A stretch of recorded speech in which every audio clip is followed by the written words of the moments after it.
morning, everyone. Welcome to the Society Vedanta Ashrama of Pittsburgh. Today we are delighted to have Swami Vimokshananda Maharaj to give a discourse on family values and Vedanta perspective. Today we are starting a little bit late. Sorry about the weather, and people are having a little bit of time to get here, and we'll get started. And we'll also continue how it goes even after 11:30, since we started a little bit late, if that's okay. And if the children come here, we can continue, and we can decide as time progresses. Thank you, Maharaj. Welcome, Maharaj. That clock. That clock. You want? That clock. Yes, Maharaj. Is it right? It is, right? Or 5 minutes past. No, it's 10:50. Yeah. You can take your time, Maharaj. We started late, so please take it.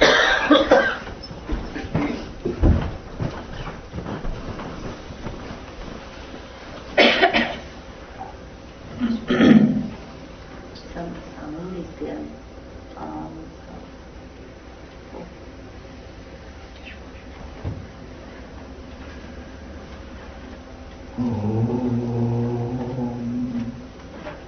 अखण्डमण्डलाकारं व्याप्तं येन चराचरं तत्पदं दर्शितं येन तस्मै श्रीगुरवे नमः.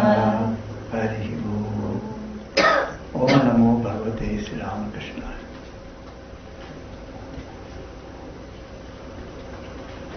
Dear devotees, I am really pleased to meet all of you again this fine morning, I should say. It's raining from last night. It has brought down the atmosphere to 13 degrees Celsius. I was very happy because a cool atmosphere makes the mind also cool. We have seen that in ancient days, from the hot places, people used to rush to Himalayas for meditation, because Himalayas provided that wonderful atmosphere of coolness. And when the nature cools down, our minds, which are part of the nature, also cools down. We and the nature are interconnected. This has been shown by many of the scriptures, and in Swamiji's lectures also we find that how we are all interconnected beings. I am interconnected with the human beings. Our minds are interconnected with animals. Our minds are interconnected with birds and whatever you see in the nature. Even with the inanimate objects, our minds are interconnected. So, that type of mind, where the interconnection is felt, naturally gets influenced, and that's how a cool atmosphere provides a good opportunity for us to think deeply and go inside. So today, the Pittsburgh Vedanta Center has requested me to speak on family values and a Vedanta perspective. That's what they call it. So, this family values concept itself is something wonderful. We are born individually. Sometimes, of course, twins are also born. Two people together getting birth. But then we all die individually. So when the law of karma is discussed anytime, we always think of having an individual karma being done and the individual effect that is being got. So somewhere we make a mistake, I think. We have to see that there is an individual law of karma which is flowing all through our life. But along with that, there is a family law of karma. And if you go little beyond that limit, you can see not only there is a family law of karma that affects me individually, but also in a place, in a society where you stay, that society also has a larger effect if there is a law of karma going on. Likewise, a country's law of karma is also there. And likewise, a universal law of karma. So, when we think that what Vedanta says is that each individual is affected by his own actions, no doubt. But then, the results of actions done by me or coming to me is quite accepted. But then, sometimes our mind do not accept that results of action done by somebody else affecting me. So the questions arise in our mind. In our family, where we stay together as a family members, then is it possible that the karma done by my father as an individual can affect the children? Is it possible that my wife's karma done before the marriage is possible to affect me? These questions crop up. So, that the Vedanta takes a holistic view of this law of karma and says, since we are all interconnected in this universe in some way or other, we are bound to experience the effects of the karma of one person or another. Now this sounds a little funny, because another person's karmic effects, why it should affect me? I am born individually, I am going to die individually, so let my karma should affect me, not my father's, mother's, my spouse's. Like that, it cannot be. So in that case, what is the solution? So Vedanta says that it is true that individual karma affects the individual, but then there is a family karma also. So it is not by accident that one person marries another person. It is not by accident that I get a particular individuals as my parents. So it is not by accident that I am staying in one family with so many relations. And it is not by accident that I stay in a family bereft of all relations, all in alone. So all these things of different lifestyles in our family life have got some basis based on the law of karma. Sometimes it is very difficult to discern and find out the causes of that. I will take you to one of the beautiful explanations of Dr. Ramakrishna, whose birthday was celebrated on 5th September as Teachers' Day in India.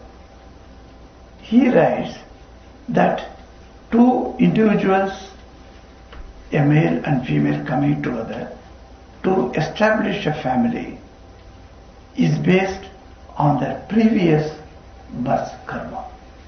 So some karmic effects are there that only brings them together in this life. Otherwise it won't bring them together. So he goes on to explain the law of karma in this manner, and then he comes to the conclusion that individuals' law of karma affects each other by the very word used in Sanskrit for marriage. What is the word used for marriage in Sanskrit and in also Hindi and other vernaculars? is Vivaha. Vivaha. So Vivaha Patrika, like that they say, and print that Patrika and give to everyone.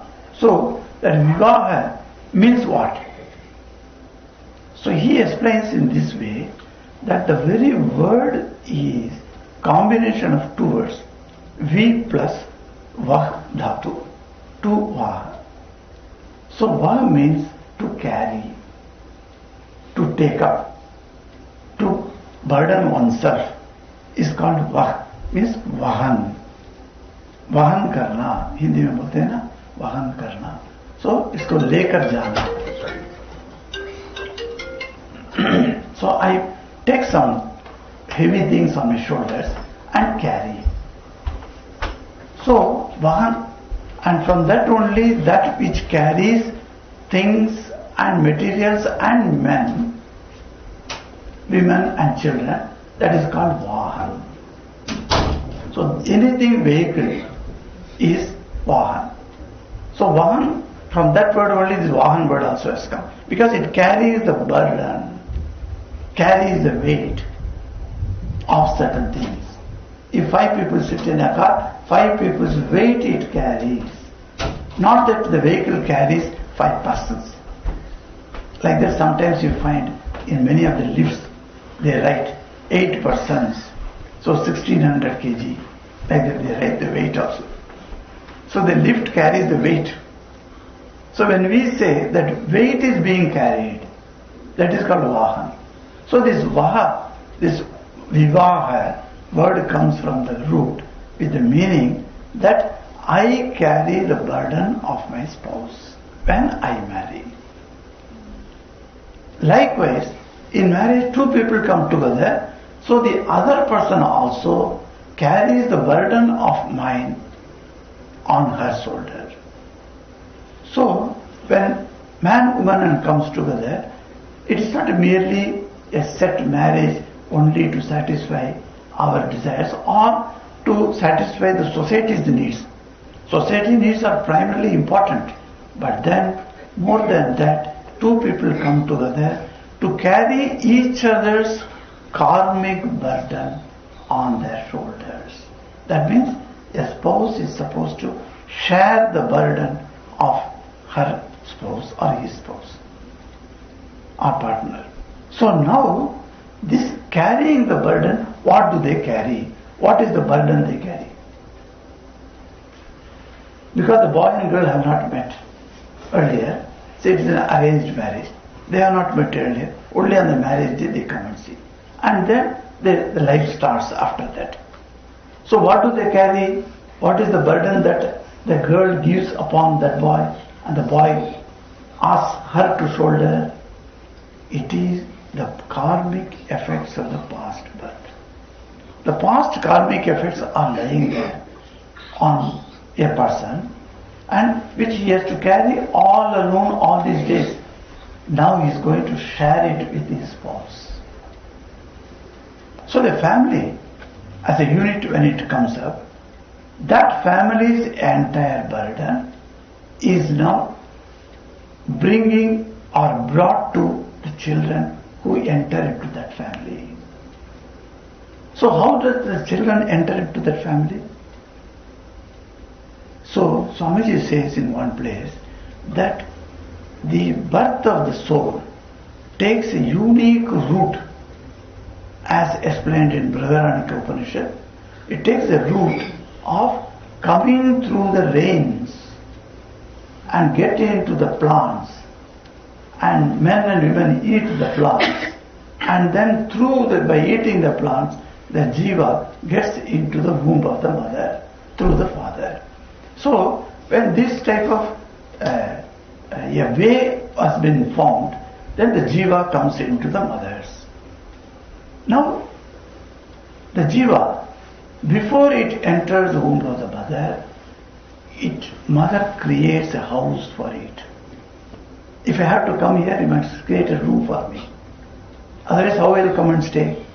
So I am going to stay 6 months in the mother's womb. So mother's womb has to create a place for me, and that is called Garbha. Garbha is nothing but a house prepared for the jiva Atma to come and stay. Jivatmas are all individuals. You are individual, I am individual, everyone is individual. So this individual Jivatma is choosing his or her parents. I have to choose my parents. Why I have to choose my parents? Because in those parents only through whom I can get this body and then fulfill my onward journey plus and minus of my karma. So when I die, at this moment suppose I die, I have certain karmas and effects have not yet taken effect, that means not yet taken place. Those karmic effects are stored. They are called sanchita karma. They will come one day. So when it will appear, when it will be fruitful, atmosphere is created by entering into a particular household, then only they also can come. So because of the motion, of the thrust, of the past karmic effect, I am drawn towards to someone who will be my mother, who will be my father. So that particular family is chosen by me. And then I enter into the womb of a mother at the end of 24 weeks. That's why up to 24 weeks abortion is allowed, not after that. Because Jiva has already entered. There is a ritual in South Indian families, they call Semantam. So Semantam is done means the fetus cannot be disregarded because it has come. The Jiva has entered. Before Jiva entering, but till 12 weeks, one can remove it, but not after that. So there are some type of rules are there in Mahabharata in the last chapter. Some of these intricacies of taking birth is discussed by Bhishma. And in that it says up to 12 weeks abortion can be allowed, but not after that. So we believe that Jivatma can enter. So after 12 weeks of the girl getting a motherhood, then the Simantam ritual is carried out. So they say that when Jivatma enters and it is waiting for getting delivered with a body, that body is created by the mothers. And that mother's body that is she created, that's a house. So in this house created by my parents, I am staying. So Vedanta says, who is that I am? For the present, we take it as Jivatma. Jivatma means individual soul, not Paramatma, which is a cosmic soul. So individual soul is now in this body. So this body is created by outside. In that I have entered and I am staying here. I have taken birth. So there are duties for me towards my parents. I am duty bound to do certain things, and my parents are duty bound to do certain things for the children. So we children, as children, we have got certain things to do, and they have certain things to do. What are these doing things means what? Suppose I needed education in the past birth, which was denied by my father.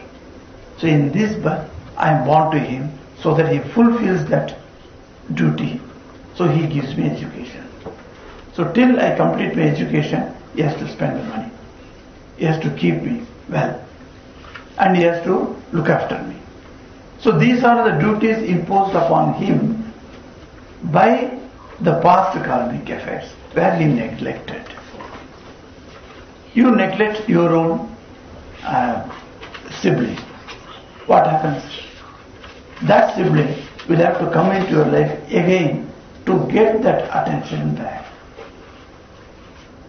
There are so many types of relations that happen in a family.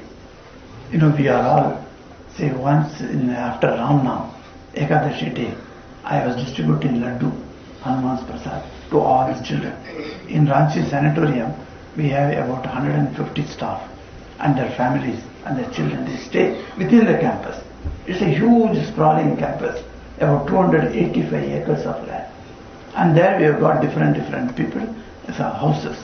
And they all come for the ashram, or for the Ramna. And then when I distributed the laddus to all the children, I told them, this is prasad, eat. So all the children were eating except one. A boy of about 10 years, he was not eating it. He's keeping the laddu. So I'm telling him, my dear son, why don't you eat? क्यों नहीं खा रहे हो? ये तो हनुमान जी का प्रसाद है, इसको खाना चाहिए, खा लो इसको. And he was still holding it, he's not eating. He's only nodding his head like that. And then he's told me, नहीं महाराज जी, घर में जाकर मेरा बहन को देना है ना, उसको देकर मैं खाऊंगा. Sibling. So he has to share it with his sisters, who is younger to him in the home. She could not come. So he is carrying that laddu for her. After giving her, he will eat.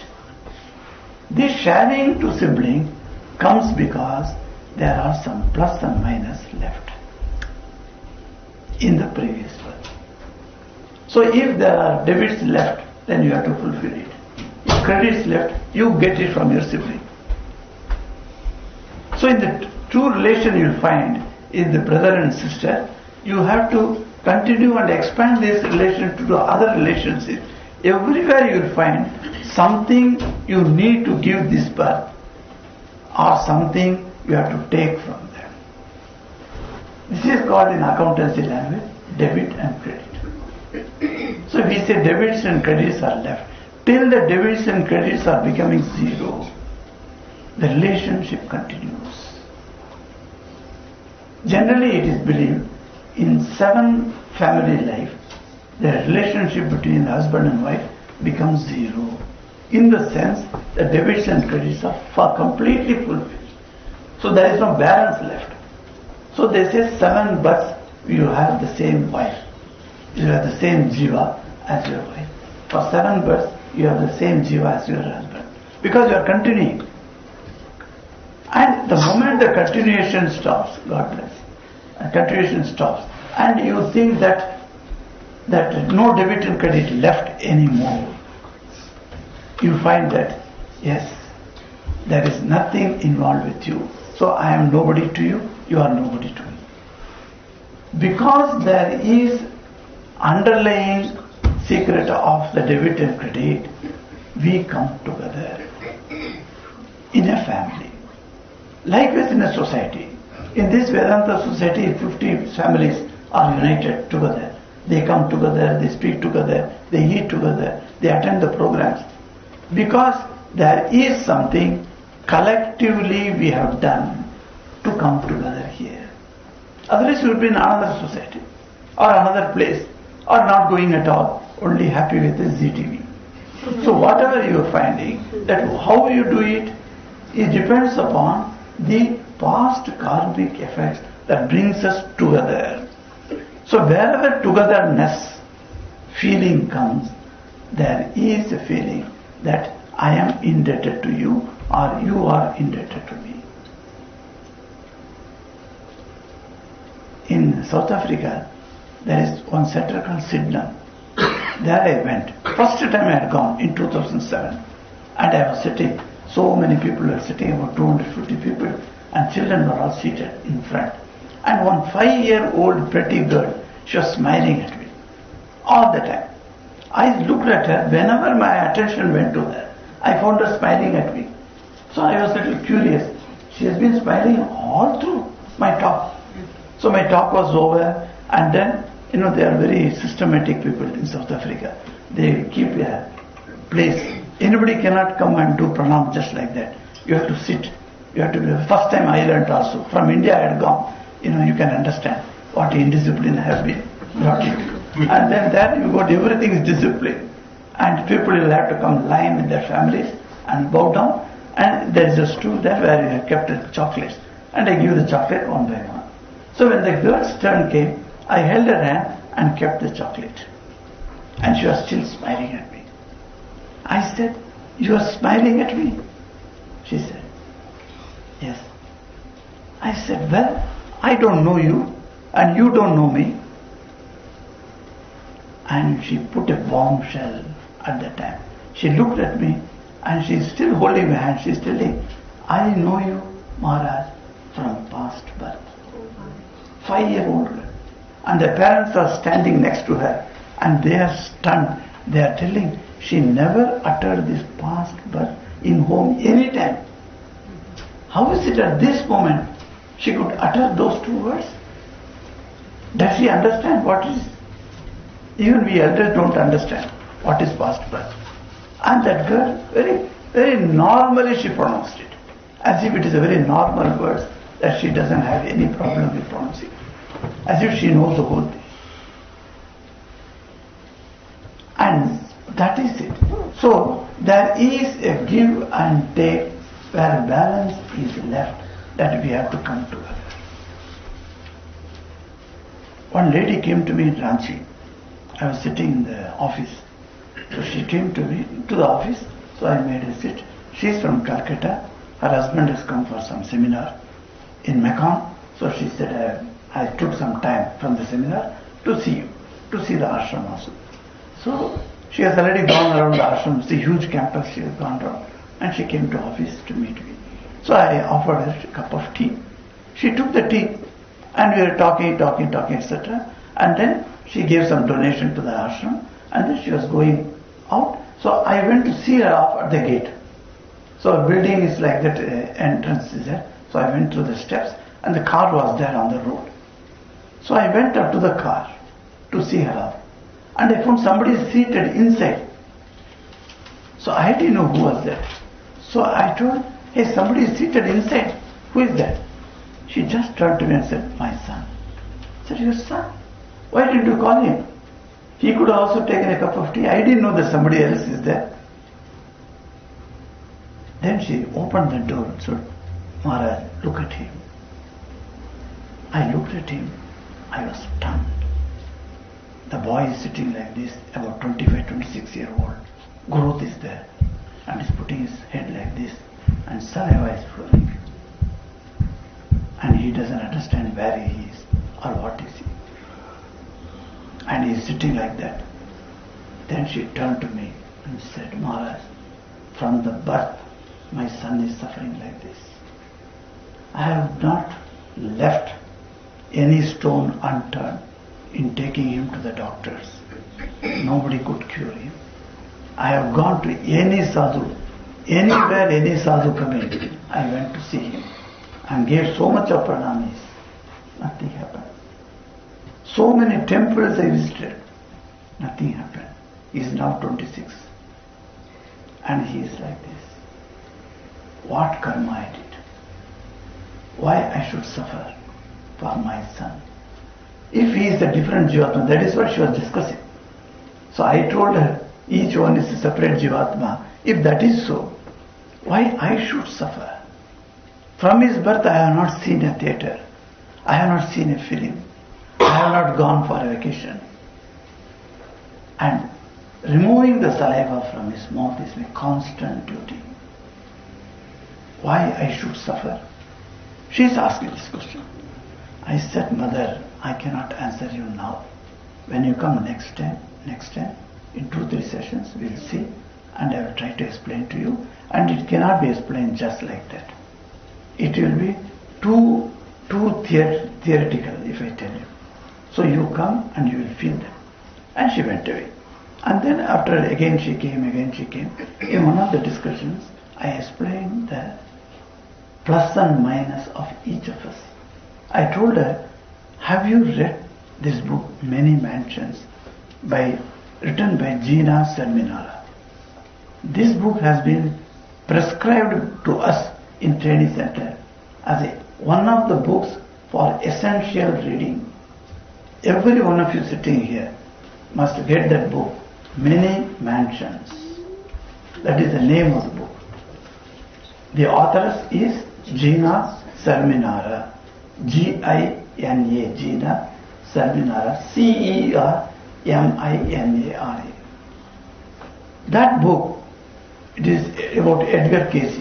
You might have heard about Dr. Edgar Cayce, who was a physician, allopathy physician, who later turned to hypnotism. He used to cure some of the diseases remarkably. He was a devout Christian. He used to pray to Christ. If any patient comes, he would take the name of the Christ and prescribe medicine. And he was treating. Some diseases he found he could not cure. Then his assistant, the nurse, she said, "Sir, why don't you ask the patient?" Because he was good in hypnotism. He used to hypnotize the patient and try to find out the cause of the disease. And certain cases he could find. And then he would tell the patient, "This is what you told at the hypnotic stage. This is what you told." For instance, one person was having extreme back pain. That person didn't know how to get cured. He has gone to different places, but nothing, no cure was available. Then he came to Edgar Cayce. Edgar Cayce put him on hypnotism and asked him to tell his past. This fellow said when he was a young boy, he remembered one incident. In London it happened. When in one of the woods he was playing there, one old man was going by the way, and a branch of the tree broke down and it fell down. And he took that stick and he was playing. At that time the old man came. Somehow the old man back, the stick fell.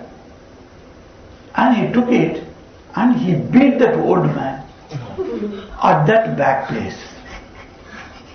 When he beat him like that, and that old man ran away, of course, because the young boy is beating him. And this boy forgot. When the hypnotic stage, when he narrated this incident, which was recorded and replayed to that man, he said, yes, now I remember. The moment he remembered that past effect, the back pain gone. So, Edgar Cayce used hypnotism as one of the methods to cure some of the incurable diseases. We always say there are some diseases which are incurable. What is that incurable diseases? It is nothing but an idea that comes into your mind which is not allowed to give expression but instantly suppressed. The psychology word is repression. That is called repression. When you repress your thought, not allowed to come up. Suppose you are sitting in a holy atmosphere, you are all hearing my lecture. Suddenly an unwanted thought arises in your mind.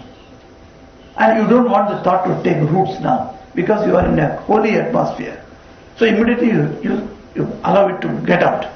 You suppress it forcefully, and that is called repression. When the repression takes place, the thought never disappears anywhere. It just enters into your subconscious, or it goes to the much lower level, unconscious level. Swamiji explains, he takes it as a glass. Say this glass is there. This glass, on the surface, suppose the water is up to this level, on the surface level, is called conscious level. In Raj Yoga he explains. I'm just refreshing your memory if you have read Raj Yoga. This is the conscious level. Here thoughts are there. Which thoughts? Which you are aware of. You are here in Pittsburgh Vedanta Center. You are aware. You are in the lecture hall. You are aware. And Vimokshananda is speaking. You are aware. So now these things are the thoughts that you are aware of. They are all here in the conscious. But there are some other thoughts which are in the lower level than the conscious, which is called subconscious level. And the subconscious level thoughts are not, you are not aware now. But if I ask you, you can retrieve it. Suppose I tell you, class 10, which school you read? You have never thought, even for 10 years you have never thought about your school. But when I ask you now, you can immediately retrieve it. If it is instantly you can retrieve it, that means that thought was lying in the subconscious level, say 10%. And there are some thoughts which you cannot retrieve easily. You require some link. You say, hey, 2007, I saw you in some place. Which place? and who was there with me. All those things you have to go on telling. Then I come to know that means it took some time from the unconscious level to bring it to subconscious and then to the conscious level. Then you are aware, hey, now I remember 10 years before it happened. Like that one friend I completely forgot. In South Pakistan, I was the manager of the hospital. I'm sitting there at my office, and suddenly one gentleman with his wife and 2 children came. And he entered and he's looking at me, I am looking at me. Only for a few seconds. And, hey, are you Gopalakrishna? I asked. He said, yes. He said, oh, come and meet. So after 45 years we met. In the school level, we studied together. And his face, just little maturity, that's all. But the same small face, I can remember that. My friend's face. So I could remember. So that level, I never thought about him all this. After my joining mission, I never thought about him. No contact with him. How did I remember him as my friend? Because the friend, that thought strain, we call it thought strain, or vritti in Sanskrit, that vritti was lying in unconscious level. Now Vivekananda says, he puts a bombshell here. This unconscious level is what is the depth. If a question is asked, he says the unconscious level depth is depthless or bottomless, he says. Suppose this glass has got a bottom here, but suppose you remove the bottom and you go down and down and down and down and down. There is no bottom, for instance. Then that is this unconscious level. So many thoughts, vrittis are lying there, hidden in the unconscious level. And what is its depth? Because it is bottomless, nobody knows what its depth. From the first birth that we took, from that time onwards, thoughts are created and those thoughts are all lying there. Buddha went for meditation in Bodh Gaya and then he meditated. While meditation, he remembered his past births. How many of his past births he remembered? He says 500 past births he remembered. And that has come, and he told one by one to his disciple Ananda that last birth I was like this, previous birth I was like that.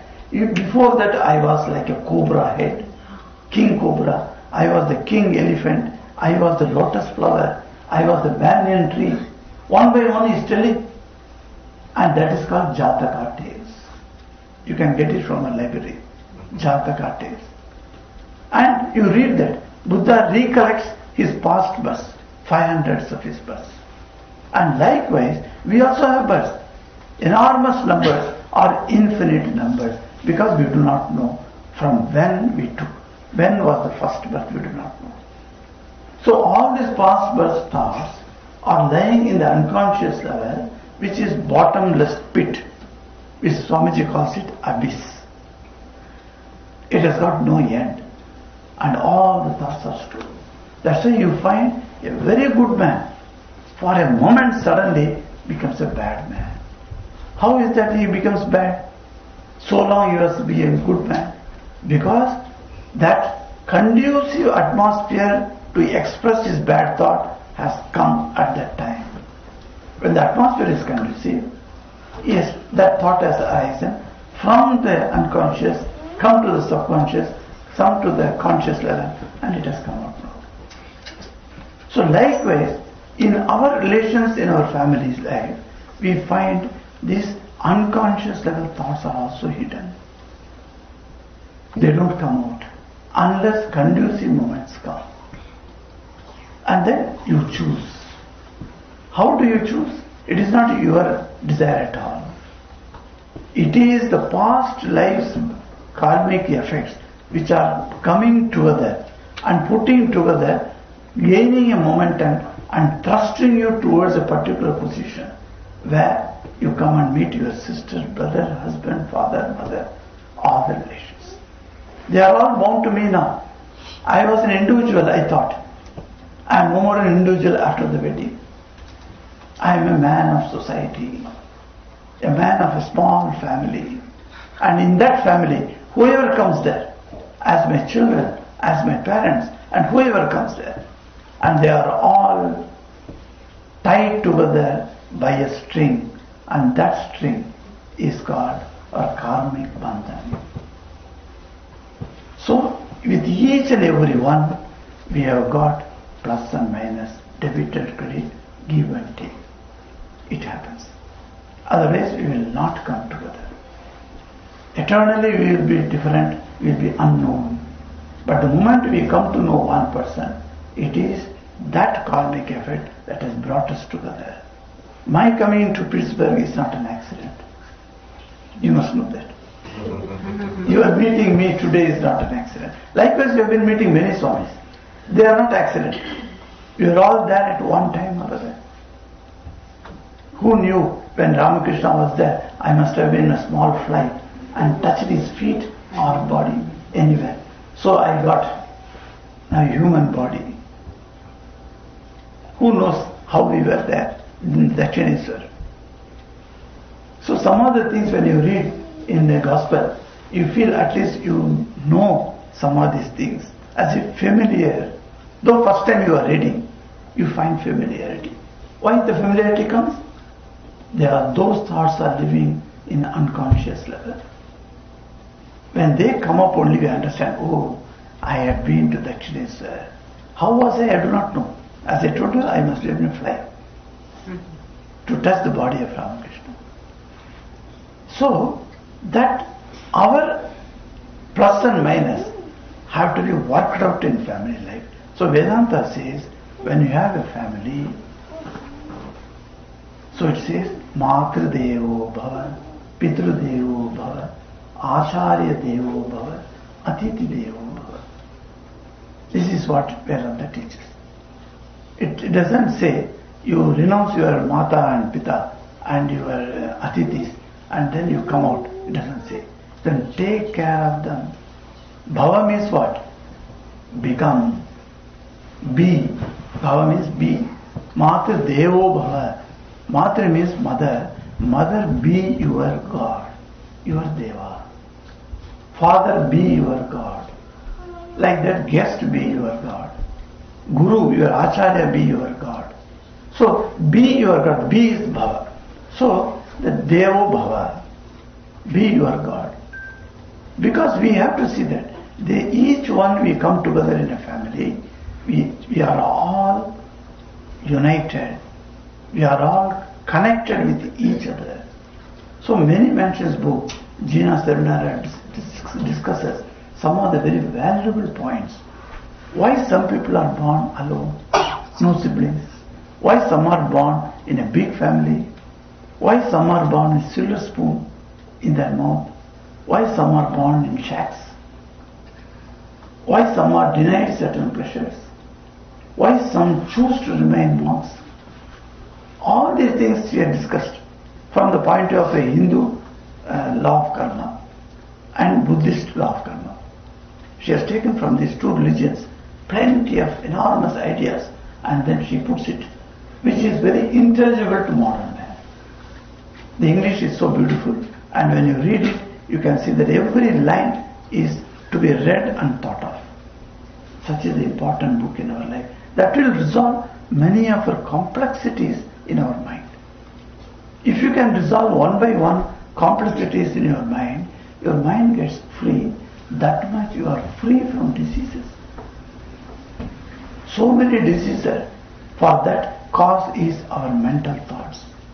If you can realize where the source is, can you imagine the source has been put in several scriptures. In the last chapter of Tulsidas Ramayana, Ramcharitmanas, he brings out certain mental status related to certain physical diseases. For instance, he says, Tapedik, a disease that I know very well because I was there 12 years in the Ramakrishna Mission, tuberculosis sanatorium in Ranchi. I have seen tuberculosis patients.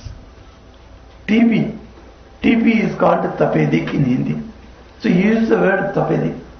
And he said Tapedik affects your physique if you have been extremely jealous in your previous birth. Jealousy and TB he unites. But the modern physicians may not agree to that. They will say it is due to some bacteria. So tuberculous bacteria, so that has come and infected my lungs and it has spread here and that's why I am suffering from TB. Like that they will say. But it has got a mental cause to which he traces. Like that there are several diseases which are called psychosomatic, can be traced to certain mental thoughts.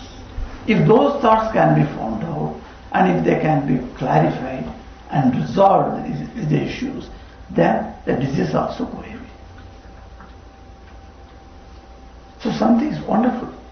Why I am bringing this is, I told that lady, you see your son has come to you and drawing your attention constantly.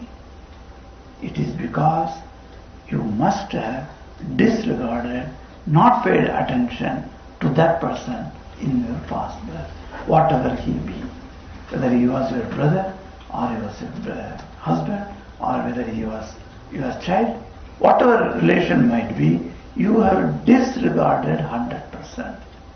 So when you disregard me, what I think? I want to take vengeance.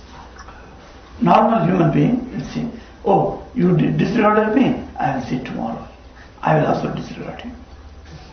Okay, you don't pay any attention to me, I shall not pay attention when you come to my home. Suppose you don't pay attention to our South African devotees.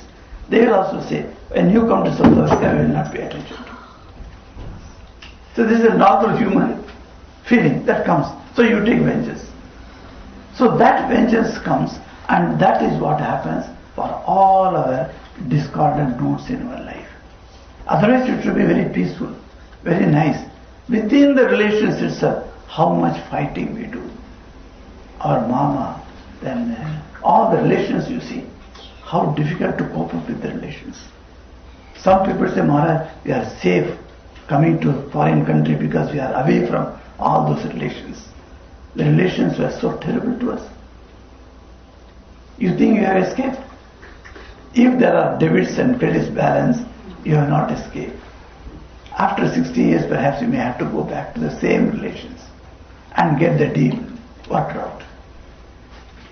So, in family, raising a family, you must see that say, don't incur the unhappiness of another person. In somehow or other, try to satisfy every one of your family members. Pay attention to them. So if I don't get proper attention to you, I take jealous, I take vengeance, what I do? I decide I must punish you. How do you punish you? Being born to you as your disabled son. The disability is I have taken myself on me, not anybody else thrown upon me. I have taken myself the disability and I am born to you as your son and I punish you now. So, such a complicated relationships we have. Outwardly, we are all very good and very nice. But then, when the relationships are worked out, at that time you find how difficult it is. Otherwise, can you see 3 years, 4 years coming together, dating together, and then after the wedding, in 6 months, divorce. How that can happen? I used to wonder in South Africa. There are many cases I came across. Some families, of course, by grace of Lord Ramakrishna, I have saved them also from disintegrating. They are still together. But then there are some families disintegrated. And how many years you know that lady? She said, for 5 years I knew before marriage. And 6 months after marriage, you are going away. So what has happened? That means you have not worked out the law of karma that has been got to you. Certain things are there on you, but you never expected that. You are just on the floating above the karmic effects. When the karmic effect starts coming, you said no. A Hindi girl married into a Tamil family. This was in Johannesburg. And that girl came to me. Maharaj, I am thinking of divorcing. I said, what? How many years? Because both of them are devotees. How many years? I said, just 2 years. And one child is there. It's so easy for them to talk like that, after getting the child off. I just wonder how it is possible for them to talk like that. But then they talk, and then what is the reason? The reason is so funny that the boy's mother is telling their daughter-in-law to light the lamp every day. Now she says, in our family we don't light the lamp. So that is not my tradition. So why I should light the lamp? But she says it is our tradition to light the lamp. In the morning you get up, go to bathroom, wash yourself, then come back and then light the lamp before the pictures of gods and goddesses. Simple thing. But then she says, no, I won't light the lamp because it is not my practice in my family. Well, that is your family till you got married, but this is your family now. When I went to Kamarpuku Swami said, hey, you stay here for 3 nights. This is the place where Sri Ramakrishna was born. I told him, maybe, but I want to stay in mother's place. I told in a very emotional way, I want to stay in mother's place in Jairamati Maharaj. Please excuse me, I'll come here and take lunch here, and then go back and stay there. He said, what are you talking? What is mother's place? That Jairamati is mama's place. Do you know? This is mother's place where she was married to. Adi Baba, yes. My eyes open. I never thought like that. She is married to Ramakrishna and Ramakrishna's birthplace is her place. What Jairamati? She just pounded upon me like that. I was stunned, I couldn't reply. It is true. Because mother was married to Ramakrishna, so Ramakrishna's place is her place. So when a girl is married to another family, that family becomes her family. Is it not? So your family, so in your family the tradition has to be kept up. She said no.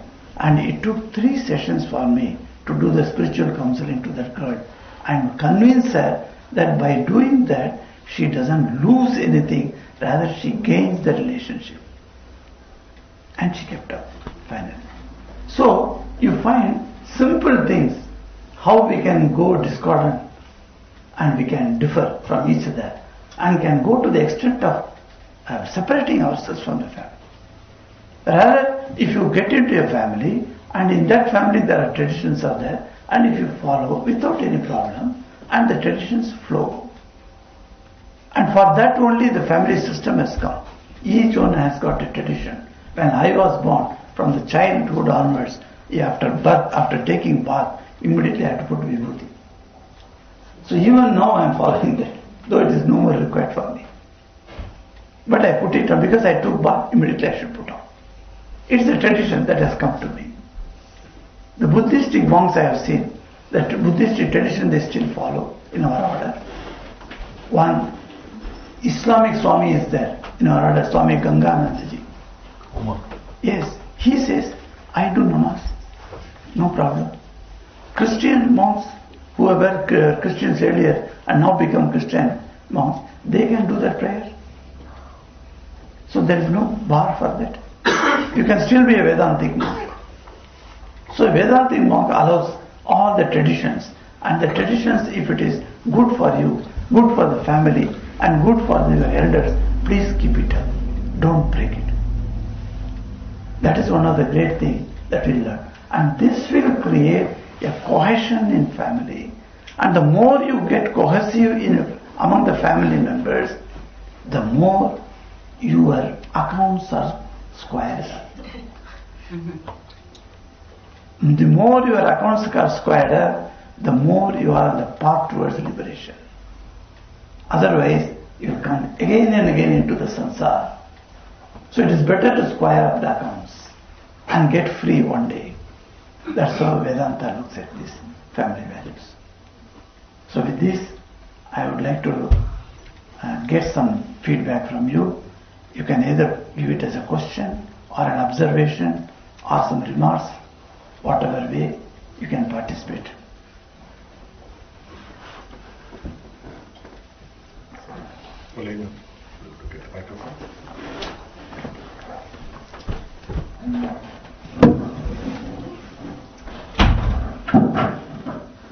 Please raise your hand. She can give the mic to you.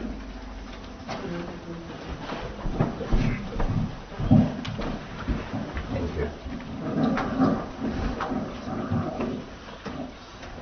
I have two questions of two different kinds. Okay.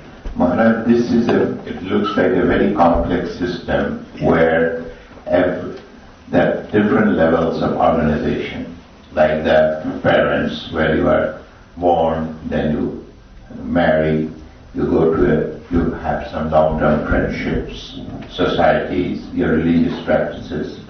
So, is it like a mammoth machine that has been created where everybody's karmas are being paired and almost like when in this country you get your MD degree, then you go for internships. So everybody applies to this common pool with their preferences, and the colleges send their preferences, and some mammoth machine matches them and they do interview.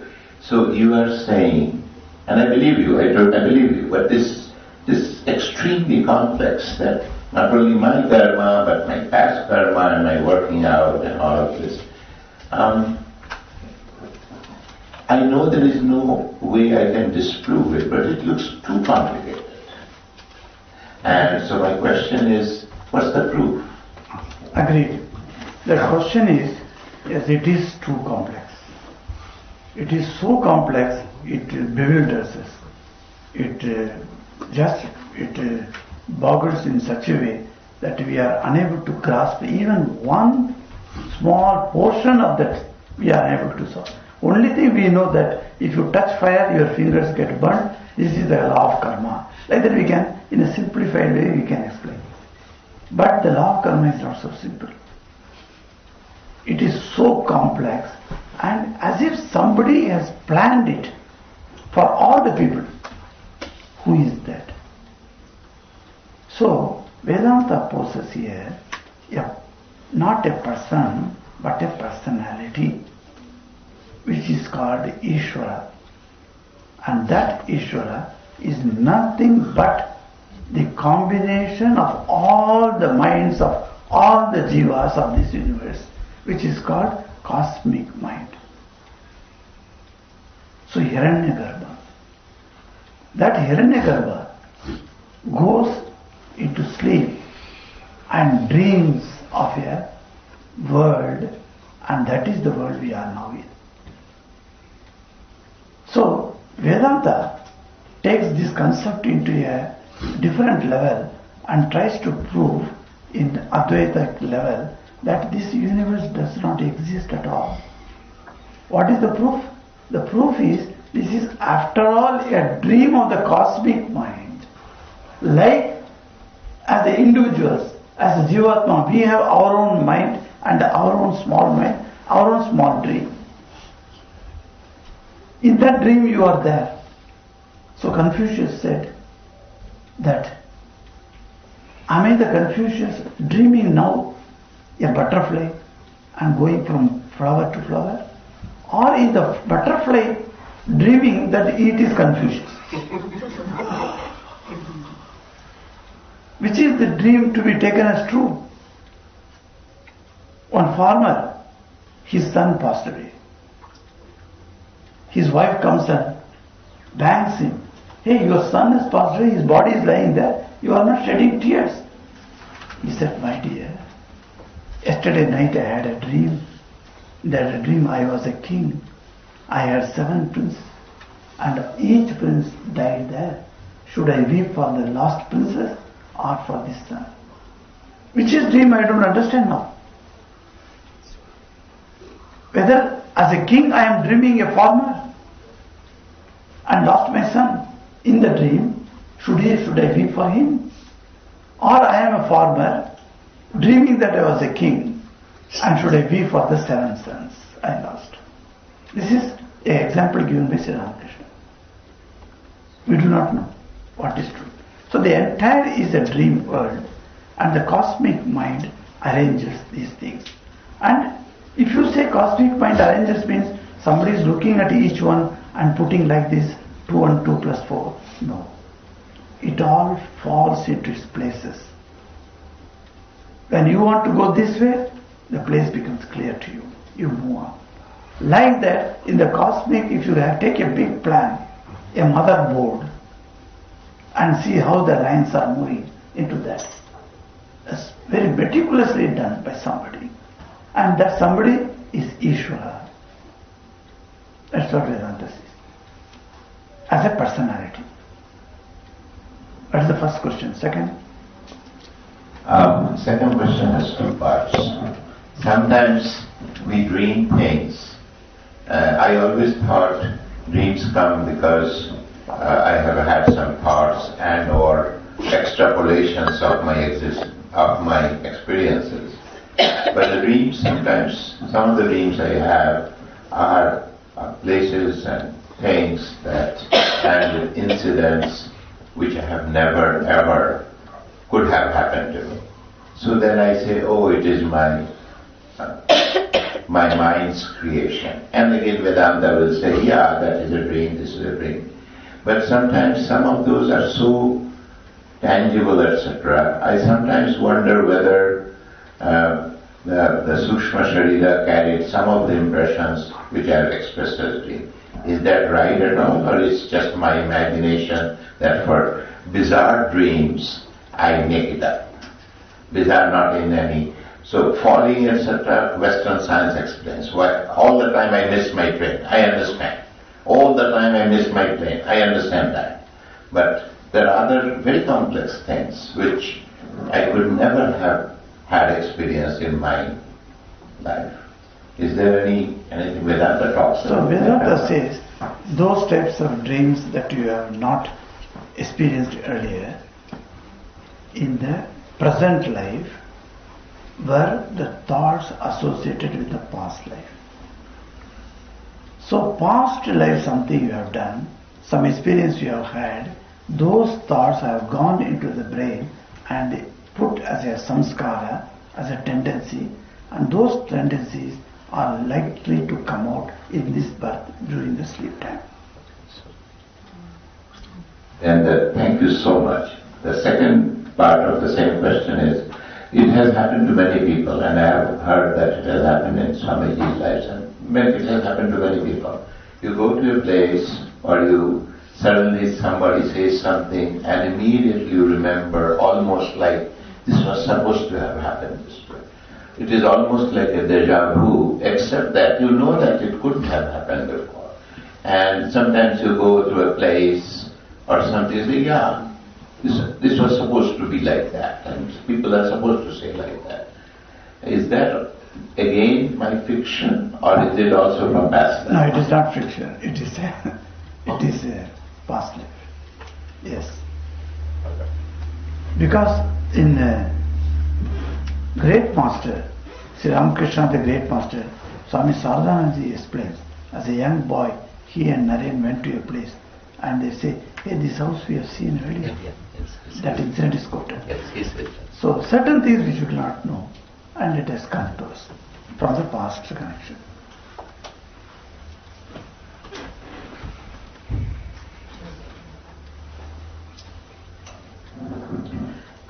Maharaj, you said that suppose we neglect our duties or involvement or whatever you call it, towards our siblings or children or whatever, then it might come back in the next life with much more intensity. Correct. So, but I would say that it comes back even in the same life. Maybe.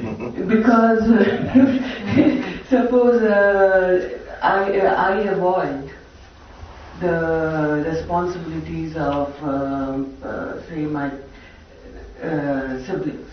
Say, simple example, siblings. And I say, oh, they are all grown up, this, that, and they have their own choices, they don't listen to me, so why should I even bother thinking this, that.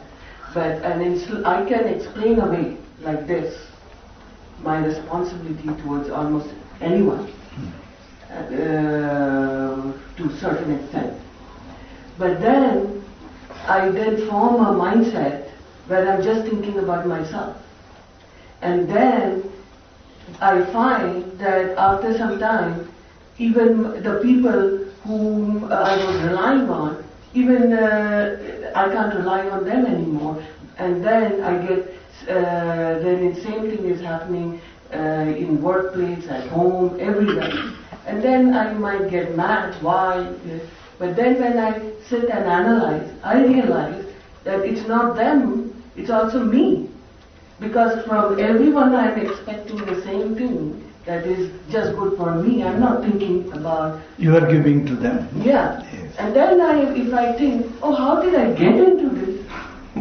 then one might realize that, well, I was practicing this and getting away with it all this time.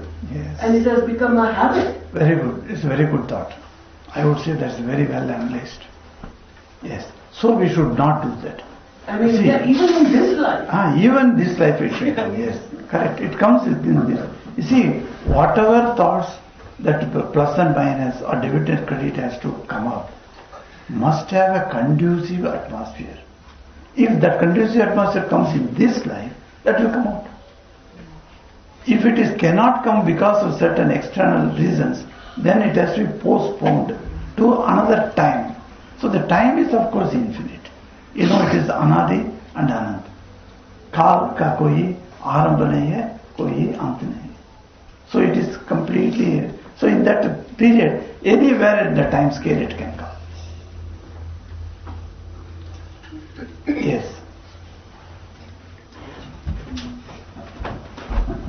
Thank you, Maharaj, for a beautiful explanation.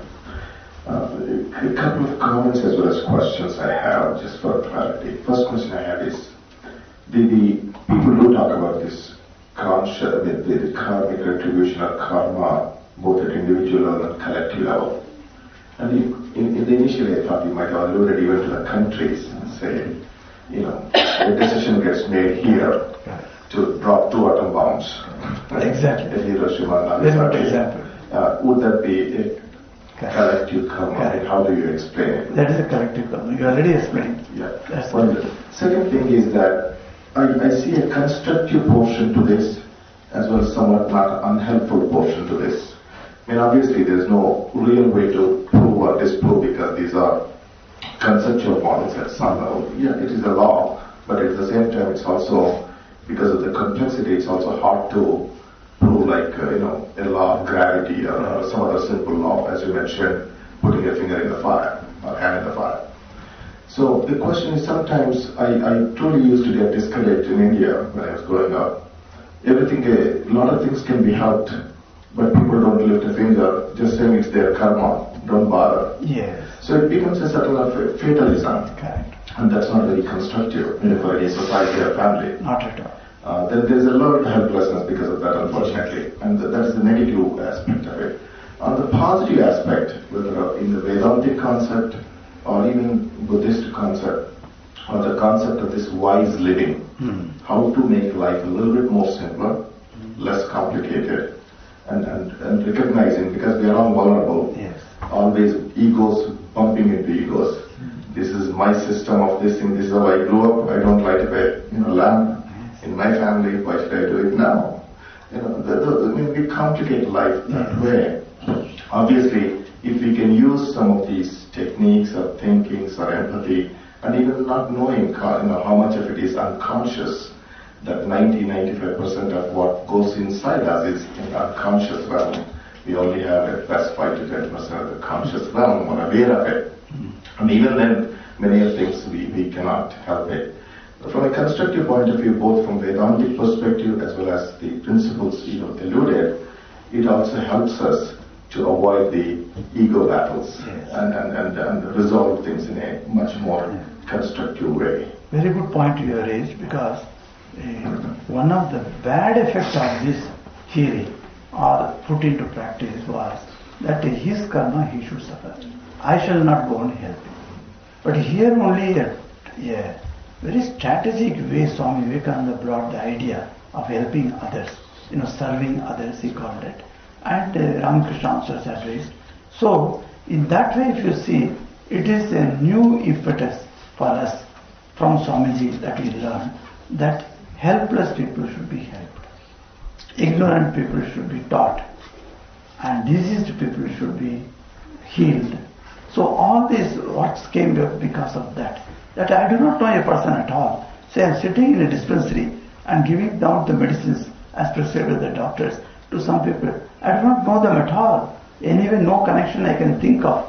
When I went to Kanpur, all the Hindi-speaking people coming from villages. Well, I was born in extreme south. How do I know that? But then I was distributing the medicines. I used to think that somewhere or somewhere these people are not getting medicines. And Ramakrishna Mission as an organized way is distributing medicines to them. So I am part of that distribution. So I feel blessed. Like that I used to feel. So when you think in that way, positive way, then you can remove a lot of sufferings. See, one orphanage, one of my friends went, and then the orphanage manager said, "Sir, here are the 15 boys. You can choose any boy. Any boy for sponsorship." So over the years, sponsorship, you have to sponsor up to 10th class. So you can choose any boy. He said, he looked at that. He told me, he was natural way, in automatic way as it were, his attention was drawn to certain boys. So 2 boys he selected. And he gave them scholarships. So he asked me, why did I select those 2 boys? I said, you cannot explain now. I have no proof because all the past births are not before us. So that you can see it and get a proof. Because you must have denied them their due education, money to them, and now they got it back. Or if it is a new karma, you are doing newly a good thing, so this will come in place, in the right time it will come and stand with you as a karma father, as a good karma father. So the question comes here, which karma I should take it as a reaction or which karma as a new karma? I am going a little deeper into that aspect. Think very closely. Which karma is a new karma? Which karma is the past karmic effect that I am induced to do it?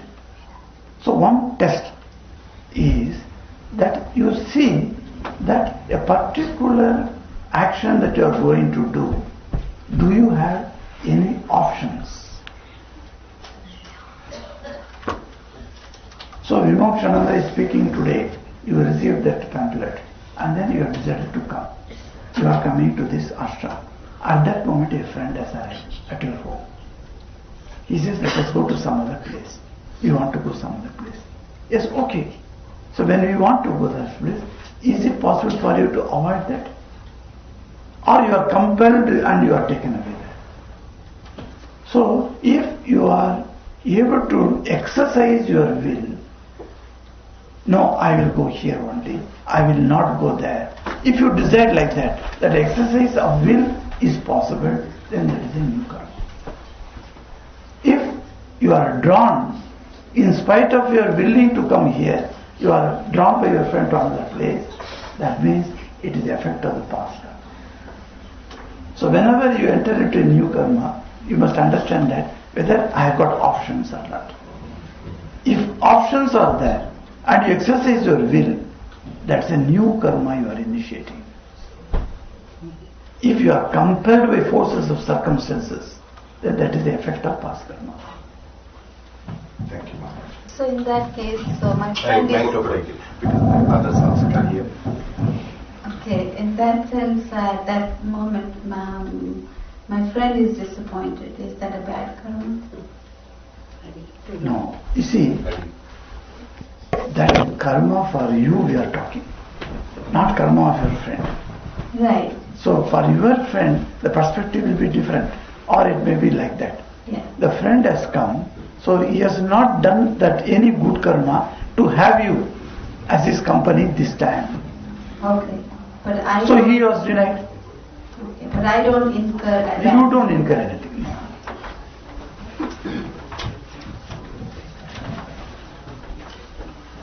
I think it is 11:30. No, it's over 11:30. Isn't it? Yes, past 12 years. So I think we should come to a close now. Okay? Let me finish by talking. Om Shanti Shanti Shanti Hari Om Tat Sat Sri Ramakrishna Namaste. Thank you, Maharaj, for a very insightful discourse, very helpful to all of us. We can